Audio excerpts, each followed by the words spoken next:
Again, we are starting a new message series today. It's called The Hope, or The Promise Still Stands. We're focusing today on hope. And sometimes it's really hard to be hopeful. Despite what God says in His Word, it's when we look at life, when we take in life and what we can see on the surface and how we're processing it and feeling it, can be really difficult to be hopeful. And so I chose this lesson here from Genesis chapter 37 because I feel like if I'm in Joseph's shoes, it would have been hard to be hopeful. God had him wait for a number of years. So we're going to hear just a portion of his story.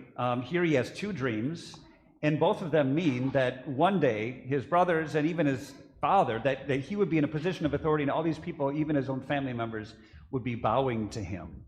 And obviously it didn't go well. And his brothers reacted very negatively.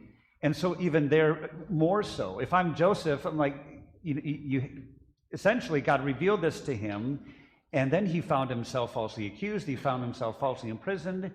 How could this ever come to fruition? How could God's plan ever materialize? Well, it did. It took years, but it did.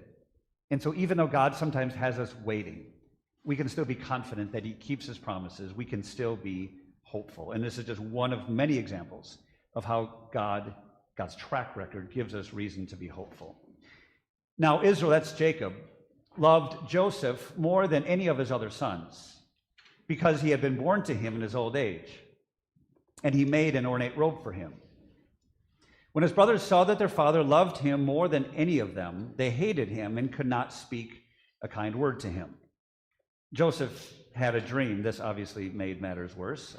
And when he told it to his brothers, they hated him all the more. He said to them, "Listen to the dream I had. We were binding sheaves of grain out in the field when suddenly my sheaf rose and stood upright, while your sheaves gathered around mine and bowed to it." His brothers said to him, "Do you intend to reign over us? Will you actually rule us?" And they hated him all the more because of his dream and what he had said. Then he had another dream, and he told it to his brothers. "Listen," he said, "I had another dream, and this time the sun and moon and 11 stars were bowing down to me." When he told his father as well as his brothers, his father rebuked him and said, "What is this dream you had? Will your mother and I and your brothers actually come and bow down to the ground before you?" His brothers were jealous of him, but his father kept the matter in mind. This is God's word.